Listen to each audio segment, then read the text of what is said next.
Welcome to the AccessTruth Podcast, exploring challenging issues currently impacting missions in a rapidly changing world. The AccessTruth Podcast with Paul Mack. Very privileged today to be having a chat with Dr. John David Smith. We'll talk about your different involvements, but from what I do know, and we'd like to hear a little more of your story, but you spent over 10 years church planning in the Cape Verde Islands, and then functioned for the Baptist Mission Association missions department in the as a liaison to the Portuguese-speaking countries. But yeah, would you tell us a little bit more about yourself, John David? We've spent a little time together, but we haven't had opportunity for a lot. So yeah, just if you'd tell us a little bit about your story and who you are.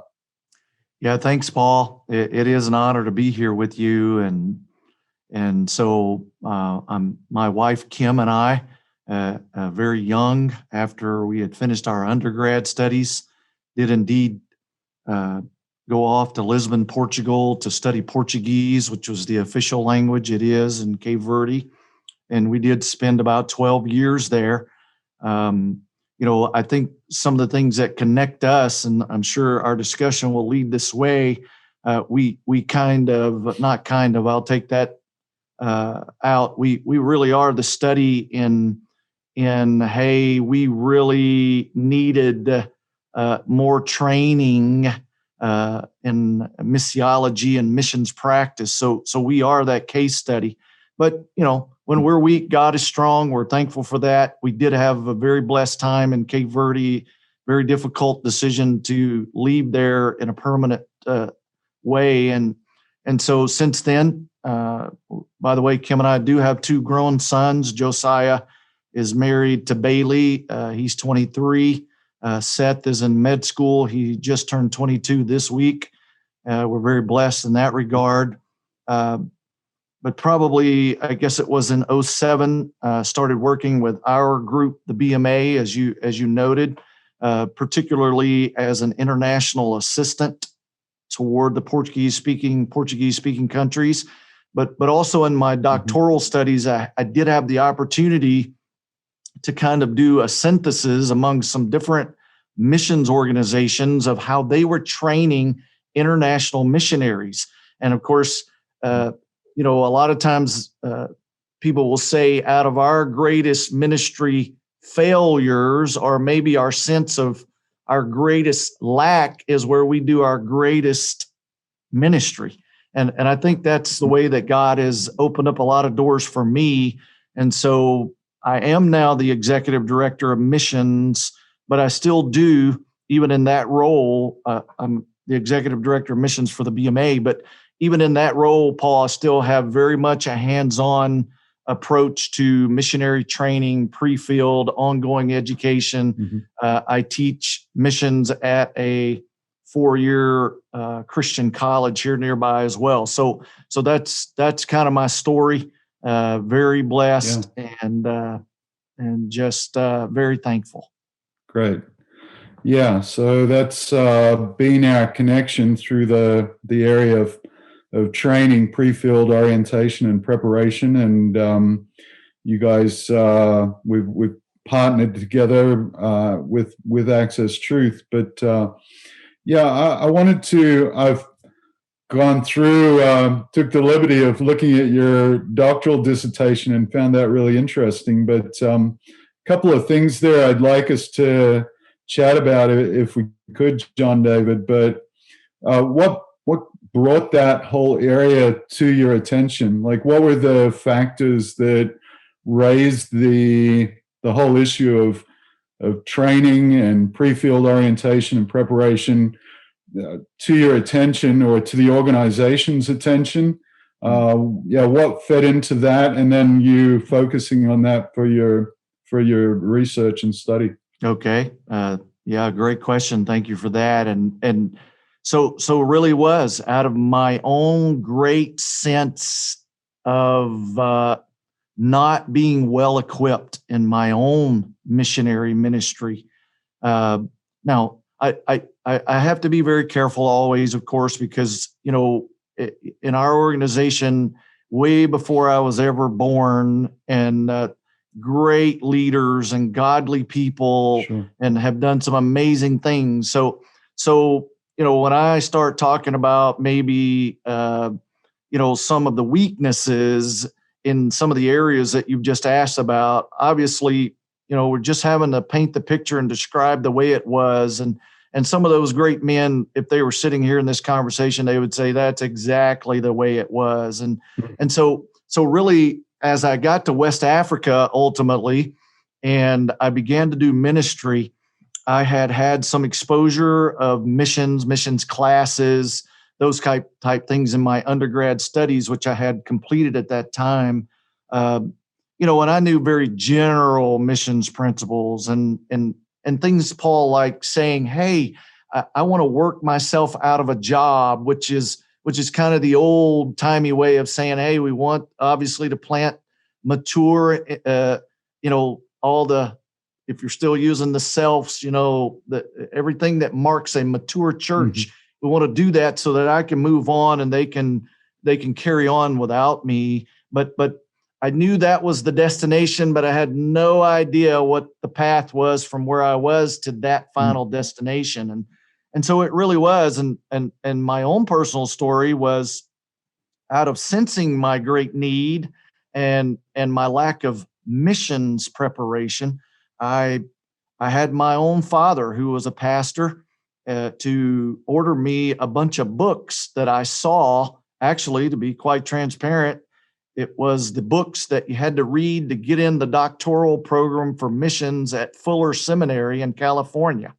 So I saw that list and I said, well, that might be a great place to start. Well, my dad sent me a lot of those books. And as I read many of those books by people like Paul Hebert and Charles Kraft and some of those guys that would be known in the missions world, it just spotlighted more on the reality that, hey, I had great intentions and I really knew that God had led me to where I was, but I was not very well prepared from a missiological missions training standpoint.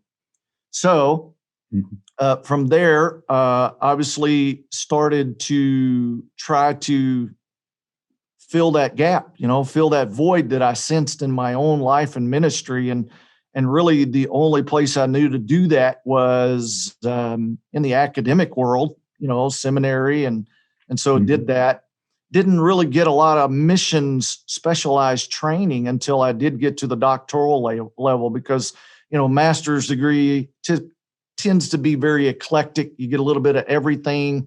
It's not really focused in the academic world. So when I did get to the doctoral level, then it allowed me to begin to hone in. Now, to try to answer the question of,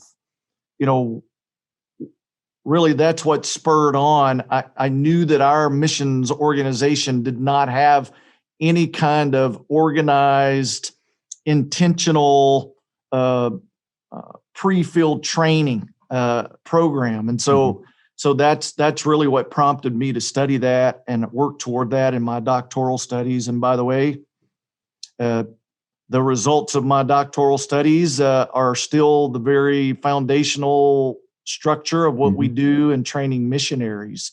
And so I'm very thankful to be able to implement what I spent that time, those few years studying. And so another big issue, Paul, for us, and for me, as one of the things I did early on in that doctoral research was no one had ever done an attrition study for BMAA global missions.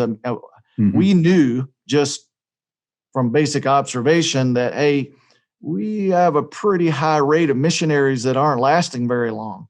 And of course, the conditions I just described you, that shouldn't be a great surprise to many people, but I did a very formal attrition study, how many missionaries had left the field, returned back to their home, that kind of thing. And sure enough, the empirical data also showed that our numbers were very high in comparison with other prominent or, missions agencies that would publish that information. And so that was another motivating factor here was, longevity is certainly, we think, is very important for a lot of reasons among those who are crossing cultures, especially. But, we want not just longevity, we want fruitfulness and longevity, of course. And so those were some of the things I would say, all of that long answer, Paul, just to say two major reasons that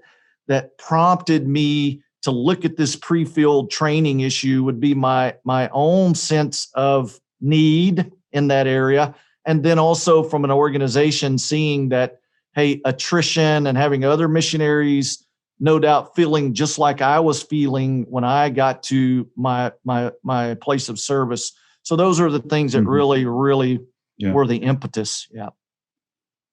Yeah, good. I'm glad you went to that issue of attrition, because that was a question I had prepared to ask. That I did note the link that you created, or that you didn't create, but that you noted of between people poorly equipped for cross-cultural ministry and attrition. And I think, we could talk about that at length. But another thing that I found quite interesting, and I appreciate the care that you are taking with, it's not the point isn't to critique your organization or any organization, but it's to learn and grow. But one thing I found really interesting was the link between a kind of isolationism or insularity within a denomination that can happen within an agency or even a church that's wanting to equip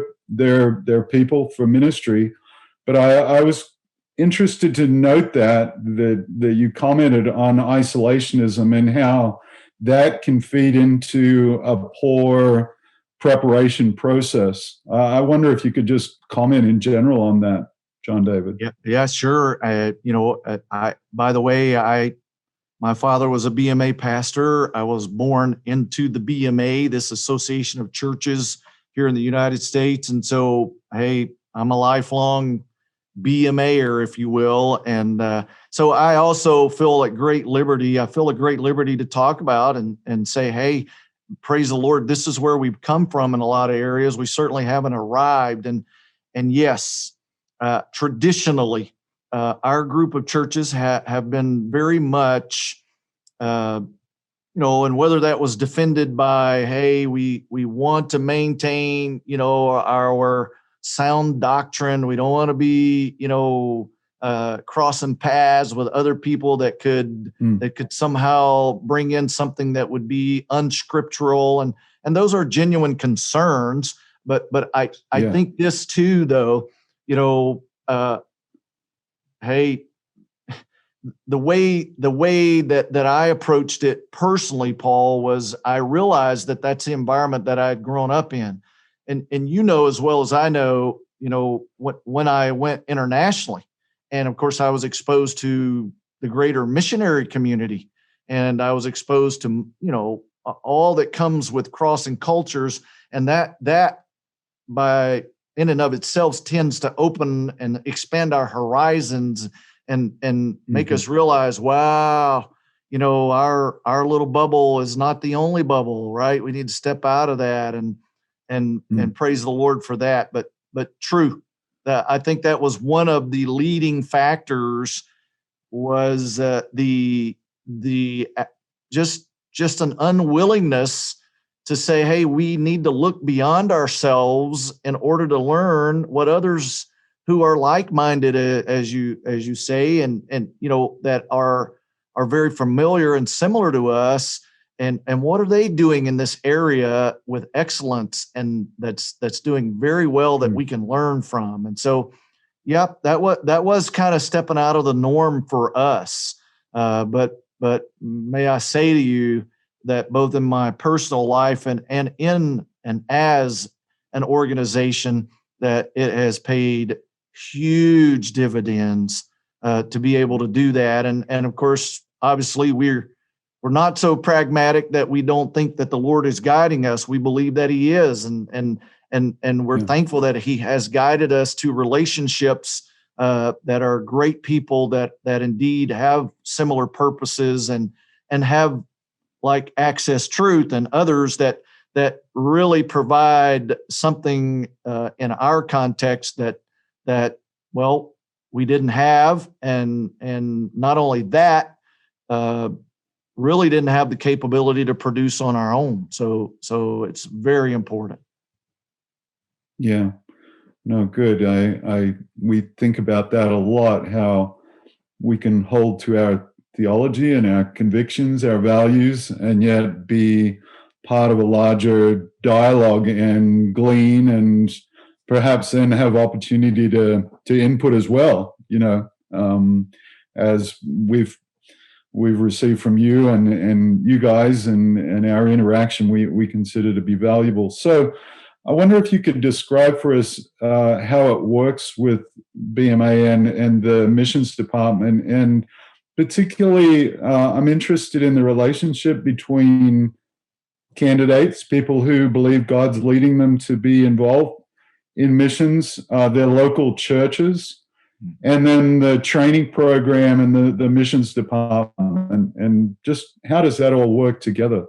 Okay, great question. And so let me begin by saying, so our association of churches, the Baptist Missionary Association, is just a little under 1,200 churches in the U.S., and that's primarily in the South Central USA. So just to give you an idea about that, now our group of churches are very adamant about local church authority. So I'm sure that says a lot to you. So like for us as the missions entity, very much our missions procedures and practices as it relates to the candidates for missions and how they relate to us, that local church where they grew up is still very much involved as we want it to be. And so typically what will happen is we view ourselves here in BMA missions. We call ourselves BMA Global Missions, and we are the missions arm for that group of churches.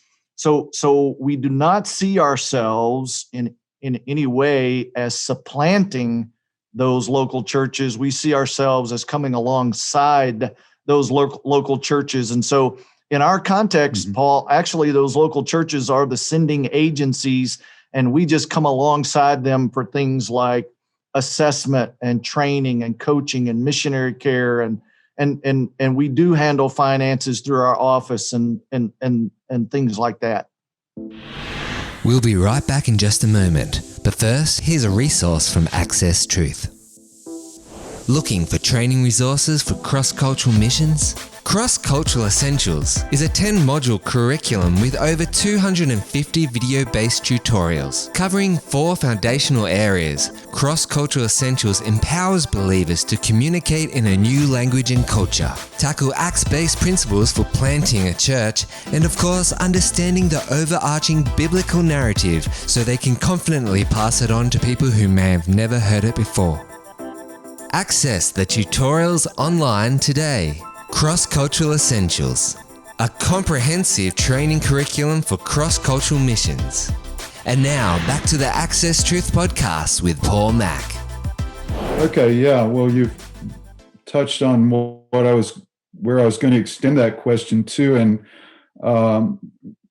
I guess because the role of the local church is something that, is very much on the radar for many people.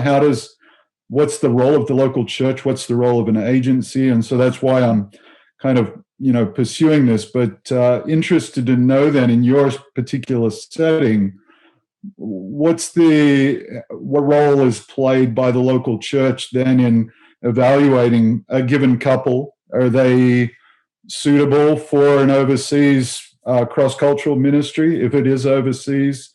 In the process then, as you take them on and help them move forward, and we'll talk about what that looks like in a moment. But and perhaps in filtering individuals, how does your pre-field training function in that area of maybe filtering and the individuals, the church coming to the point of understanding, yeah, maybe that's not a good fit for these people? How does that work together? Yes, man, Paul, you're just full of great questions. I guess they're great questions too, because I enjoy talking about these things. So you're setting them up for me real nicely, because I do appreciate the opportunity to talk about it.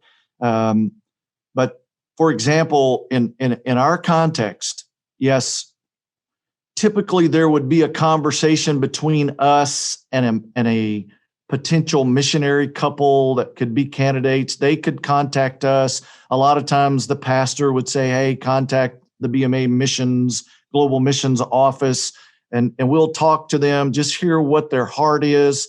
But the first real official step in our process would be their local church making a recommendation to us to proceed with our process, or even to have a process. Okay. And so now this is very interesting, because you asked the question. So this is where it gets a little bit more nebulous for us, a little bit more complicated, because you brought out, on the mission field, the classic tension is between the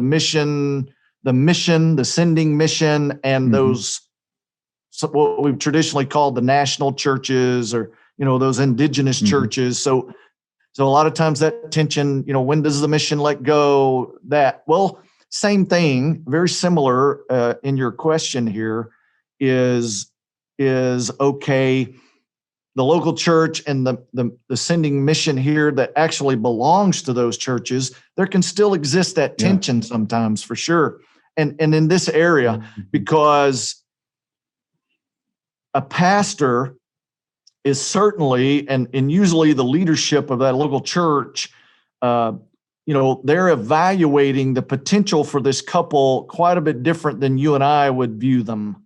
Right. Of course, but that's fair, because if it were any other specialized or something they had done for many years, they would have a view that I don't have, and I recognize that. But in this case, going back to before we had any kind of pre-field training, before we had any kind of process, this sounds a little derogatory. I apologize. We've already given our disclaimer that we're really not being overly critical, but to a great extent, among our churches and others, I call it the old breathing and blinking test.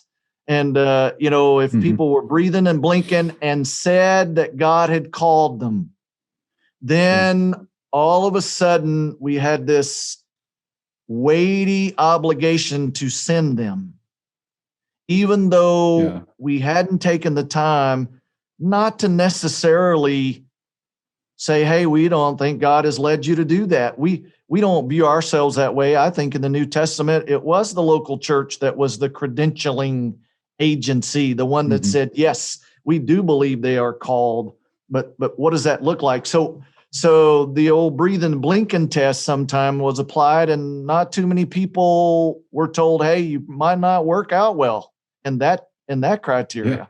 So certainly that is an issue that some churches certainly will still say, hey, here's a couple or even a single person that we believe would be a great candidate. They are interested. They feel led. But we put them through a series of interviews. A lot of times we will incorporate that local church, Paul. But let's be honest, sometimes the local church is just interested in outsourcing. And that's what we're trying to fight against. We don't want to be the proxy here. We want to just come alongside and help walk through. But many times the church's missions committee will sit in on the interviews. They will participate in the assessment. We do have a formal assessment. In our formal assessment process, it's very behavioral based. So in other words, what are you doing now that's going to translate into what you're going to do on the mission field.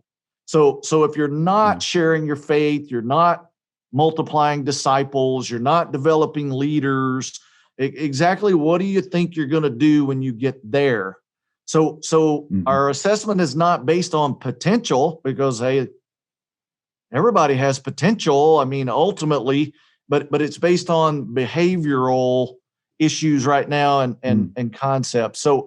So yes, sometimes there is a disconnect between a local church and what we would be expecting. But, our assessment process over the last 5 or 6 years, almost a full 1/3 of the candidates are told you got to wait. Our process doesn't lead to a yes or no. You're a have or a have not. Basically, our assessment leads to a declaration. Hey, we believe you're prepared to continue in the process, or you're not prepared yet. Go back, connect yourself with your church, with someone who's going to mentor you in these areas that we see that you really need to work on before we proceed in our process. So almost about a full, maybe a little over a third of the potential candidates that we've seen come through that initial part of our process have been told not yet. And some never go back through and are sent. Some do go and spend a year doing cross-cultural ministry in their local town, those type things and other things that are asked of them. And they do come back through and they go through the process and they do go and they do serve with great fruitfulness. Yeah. Well, I really appreciate that description and you walk through it carefully, but I think your context, there's a lot to learn from that. And as I said, this the relationship between sending church, the people themselves, in other contexts, an agency, a field team, there's a lot of dynamics. So it's your experience, I think, is really, really helpful in what you guys have learned in that. So just really briefly, coming out of what you described as the reasons that the spotlight went on the what you call PFPO, the pre-field preparation and orientation, or pre-field training. What came out of that? What has ended up being the core elements of your cross-cultural preparation? If you could just well, I'll try to be brief here, Paul. And so basically, it came down and it revolves around basically 5 major areas. We actually, one that's not officially one of the categories, but we include it quite a bit, would be the biblical foundations of mission. That's where we typically start. Why are we doing what we're doing anyway? And so we start there, and then we move to what we call personal spiritual development, which would be all about your being leads to your doing. And so your intimacy with Christ, all of those things that have to do with indeed your walk with God, and how all that we do flows from that. So it's just soul care, spiritual health, all of those things. Back in the 80s, in my research, I discovered that most missions agencies, this would probably be the mainline denomination agencies, but they began to assume, hey, if you're going to the mission field, you must be a spiritual giant. And so they stopped really emphasizing the spiritual preparation, all of those things. And of course, needless to say, about mid-90s to late 90s, the attrition rate was expanding, increasing, and many of them in their exit interviews were saying, hey, it's an issue in my walk with the Lord. That was, and so pendulum swing, of course. So personal spiritual development. Then the next area we do is called culture and language acquisition. Now, I will say we don't spend a whole lot of time on linguistics. We do spend quite a bit of time on culture, and And so then comes for us church planting strategies.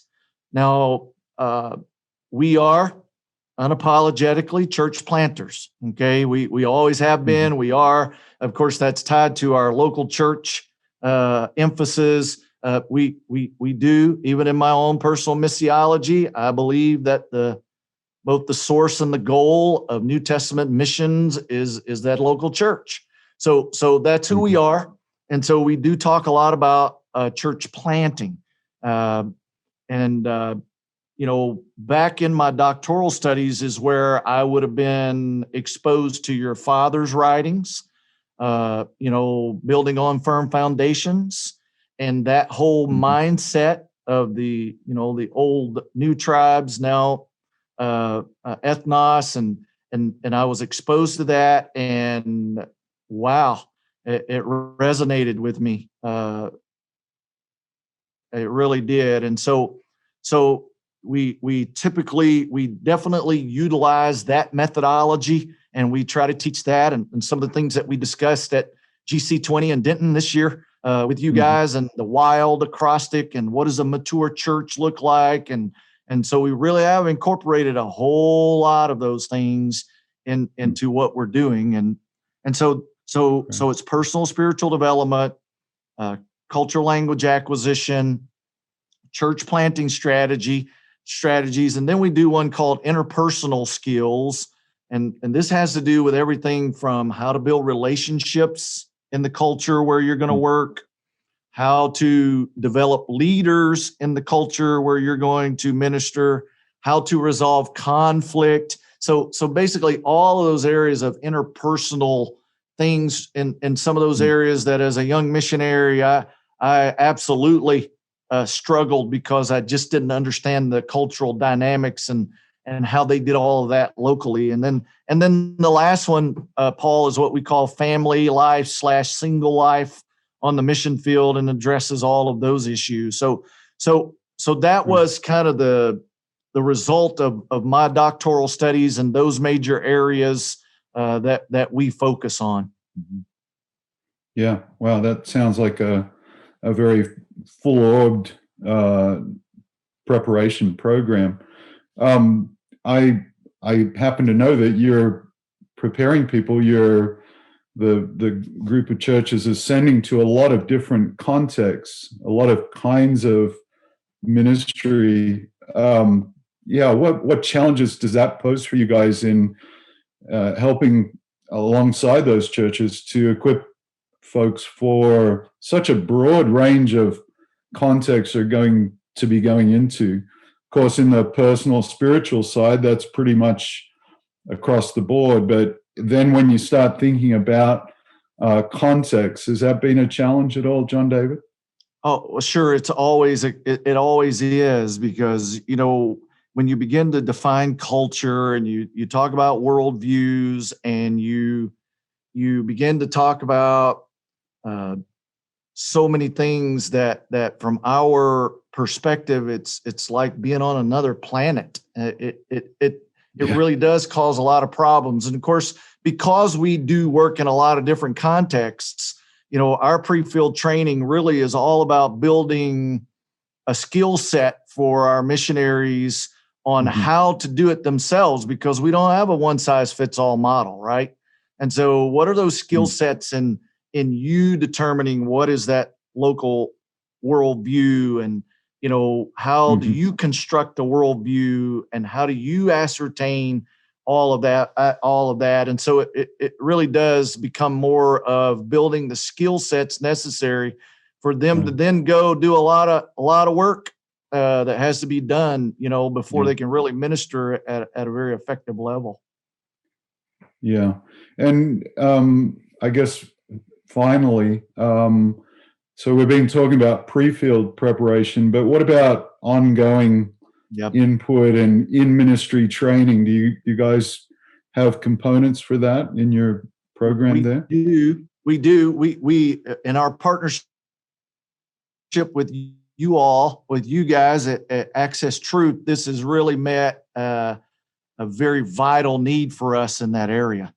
And so But we're using AccessTruth and those 10, essential lessons that start with the Bible is narrative, and then it's the book of Acts, and then Romans and Thessalonians. And now with a group I'm actually going through right now on Mondays, every Monday, we're in that fourth module of culture and communication.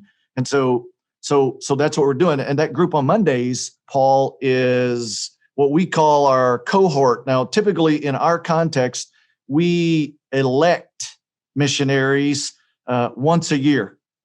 So what we've done is we've said, okay, all the missionaries that were elected, as our terminology, by our churches and approved by our churches in 2018, they're part of one cohort. Now, true, usually our numbers are not super big, so we can keep our groups relatively small. So all of our missionaries that were sent to the field in 2018 are in that Monday group. The group 2019 is in a different group, and now the pre-field group for 2020 is in another group. But we're also implementing and integrating those AccessTruth lessons into our own PFPO. So it really does, and we're using it both ways. But specifically for ongoing education, I mean, we do have missionary care. We do send things, lessons, and do videos for our missionaries on different topics of missionary life. But primarily right now, AccessTruth is really our go-to platform for ongoing education for our missionaries. And hey, a lot of them went to the mission field, say 8, 9, 10 years ago that they just didn't have those foundational pieces. Yeah. Well, the question wasn't meant to set it up as a advertisement, but I do appreciate you mentioning it, John David. You haven't really asked me anything about AccessTruth, and that's great, but that's the true answer. I mean, I don't have another answer, so I'm not trying to play to the host here. I promise. That's the way it is. Well, brother, I've really appreciated the conversation, and I know we could extend it, focus in on a lot more of those topics, and I appreciate your thought, all the thought I know that you put into these many things, and just appreciate the opportunity to hear from you today, and trust God's blessing on as you guys continue to equip people and help them be very effective in ministry. So thank you very much.